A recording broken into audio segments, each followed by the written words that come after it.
तो अभी हाल ही में हमने Poco X7 Pro का गेमिंग टेस्ट एंड उसका फुल कंपैरिजन किया था Realme 14 Pro Plus के साथ and you guys really like them. And अब बारी है Poco X7 Pro के छोटे भाई Poco X7 की।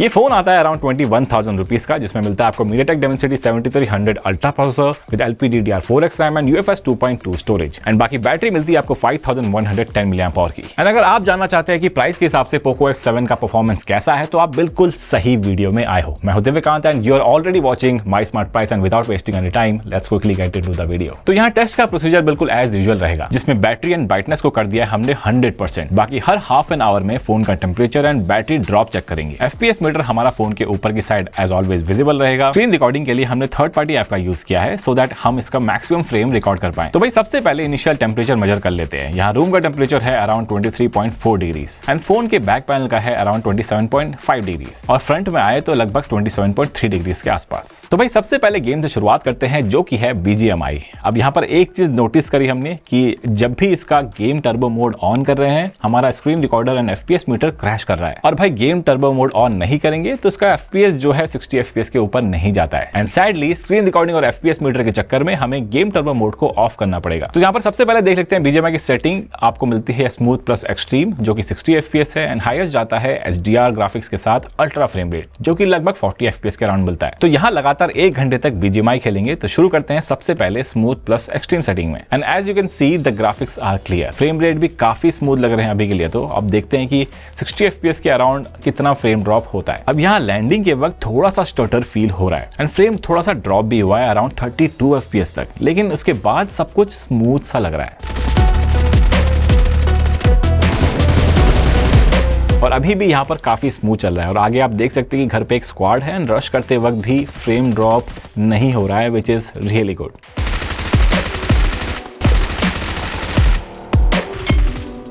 तो हाफ एन आवर हो गए हैं एंड अब बारी है फोन के वाइटल्स चेक करने की। यहाँ आधे घंटे के BGMI के सेशन के बाद फोन का बैक पैनल का टेम्परेचर गया है अराउंड कैमरा के आसपास 36.2 डिग्रीज एंड बॉटम में लगभग है 35.3 एंड बैटरी ड्रॉप होकर आ गई है 100 से 89% विच इज डिसेंट। अब यहाँ पर गेम समरी देखिए तो वो भी काफी इंटरेस्टिंग है। आई मीन एवरेज फ्रेम मिल रहे हैं यहाँ पर 55.6 FPS के around which is good and 5% लो भी लगभग एवरेज FPS के आसपास है which is also nice. And now BGMI को थोड़ा और पुश करते हैं एंड हाईएस्ट सेटिंग में खेलते हैं।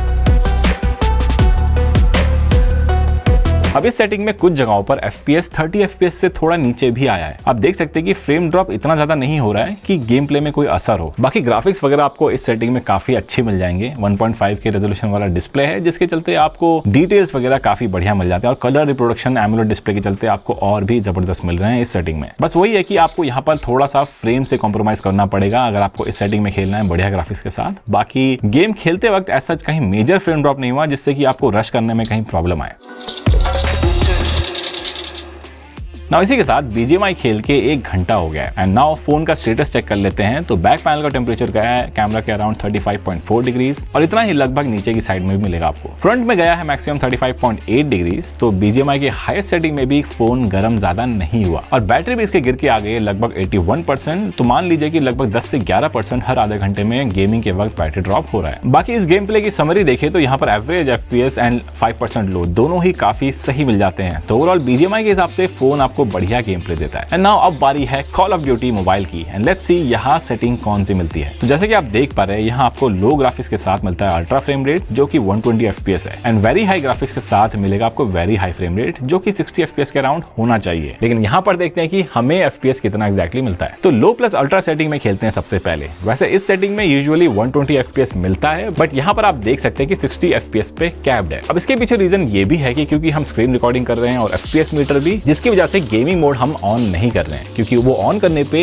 ये दोनों ही ऐप क्रैश कर रहे थे एंड इसी की वजह से यहाँ पर हमें 60 FPS देखने को मिल रहा है। लेकिन जो FPS है वो काफी ज्यादा कंसिस्टेंट है। आई मीन बहुत ज्यादा ड्रॉप नहीं हो रहा है जिससे आपको मजा जो है खराब हो जाए। वैसे 120 FPS होता तो ज्यादा बेहतर होता। तो भाई जल्दी से चेक कर लेते हैं इस सेशन का गेमिंग समरी। तो यहाँ पर आप देख सकते हैं कि एवरेज FPS 60 FPS के अराउंड ही मिलेगा आपको, और 5% लो भी लगभग उसके अराउंड ही है, जो कि अच्छी बात है। यानी कि अगर आप इस सेटिंग में खेलते हैं तो आपको COD में कहीं भी प्रॉब्लम नहीं आएगी। नाउ अब बारी है COD की हाई सेटिंग में खेलने की। तो यहाँ पर हमने वेरी हाई ग्राफिक्स के साथ कर दिया है वेरी हाई फ्रेम रेट। तो भाई जैसे कि आप देख पा रहे हैं, इनिशियली ऑन होते ही तो यहाँ पर 60 FPS दिखा रहा था, लेकिन फ्रेम जो है अचानक से काफी ज्यादा ड्रॉप हो गया, और यहाँ पर कुछ जगहों पर तो काफी ज्यादा चॉपी भी फील हो रहा है, जैसे कि आप देख पा रहे हैं। और भाई स्क्रीन रिकॉर्डिंग ऑफ भी कर दिया हमने, उसके बावजूद भी यहाँ पर कोई ज्यादा फर्क नहीं आया, फ्रेम ड्रॉप और स्टटर्स फील हो रहे हैं। यानी कि अगर आप हायर सेटिंग में खेलते हैं COD तो बहुत ज्यादा मजा नहीं आने वाला है।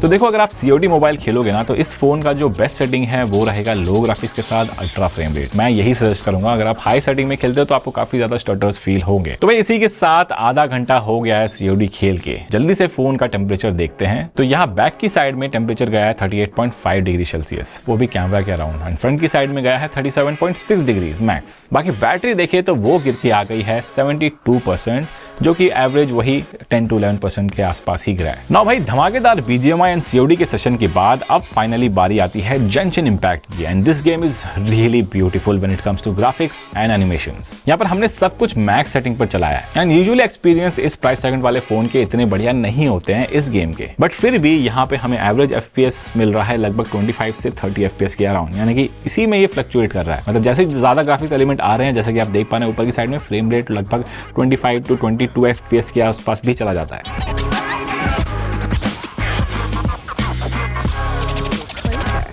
लेकिन एक चीज मानने वाली बात है कि इसके एमोलेड स्क्रीन की वजह से ग्राफिक्स काफी जबरदस्त नजर आ रहे हैं। मतलब आपको आउटडोर विजिबिलिटी में भी अगर आप गेमिंग करेंगे ना, तो इसमें आपको परेशानी नहीं आएगी, वो चीज तो गारंटी आपको मिलती है।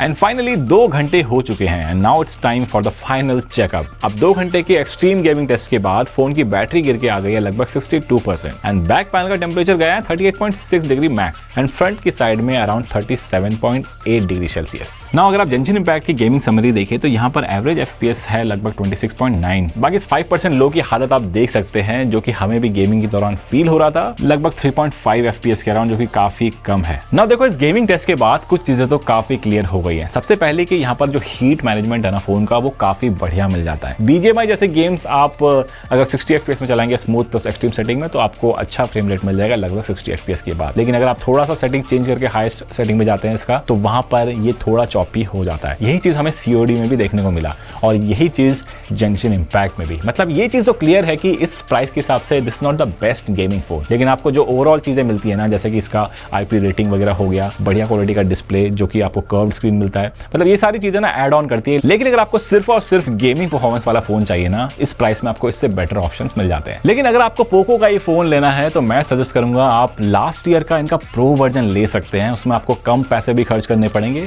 आपको ना सिर्फ बेटर गेमिंग परफॉर्मेंस मिलेगी, उसमें आपको Dimensity 8300 अल्ट्रा प्रोसेसर मिलता है, जो कि आपको इसमें मिलेगा 7300 अल्ट्रा प्रोसेसर। मतलब बेटर गेमिंग परफॉर्मेंस मिलेगा, बेटर कैमरा क्वालिटी मिलेगी, बस उसमें आपको डिस्प्ले जो है वो फ्लैट डिस्प्ले मिलेगा। लेकिन हाँ, एमोलेड डिस्प्ले है, वो भी काफी ब्राइट है, और बाकी चीजें भी आपको काफी अच्छी मिल जाती है उस फोन में। तो मैं सजेस्ट करूंगा आप थोड़ा पैसा कम खर्च करके उस फोन को भी खरीद सकते हैं। बस अपडेट पॉलिसी के मामले में 1 साल वो थोड़ा सा पीछे रहेगा, लेकिन अगर आपको अच्छी परफॉर्मेंस चाहिए और पोको का ही फोन चाहिए, तो मैं सजेस्ट करूंगा आप उसको खरीद सकते हैं। बाकी इस प्राइस में आपको Infinix GT20 Pro भी मिलता है, जो आपको बढ़िया ताबड़तोड़ गेम परफॉर्मेंस देता है। ऑलराइट, तो आप बताओ कमेंट करके कि आप कौन सा फोन खरीदोगे, पोको X7 या फिर X6 Pro लास्ट ईयर वाला, या फिर Infinix GT20 Pro। अगर आपके माइंड में कोई और फोन है, वो भी कमेंट करके बताओ कि क्यों है। और बाकी आपको वीडियो पसंद आया तो लाइक कर देना, चैनल को सब्सक्राइब कर देना, और मिलते हैं जल्दी कुछ ऐसे वीडियो के साथ। तब तक के लिए बाय बाय, टेक केयर।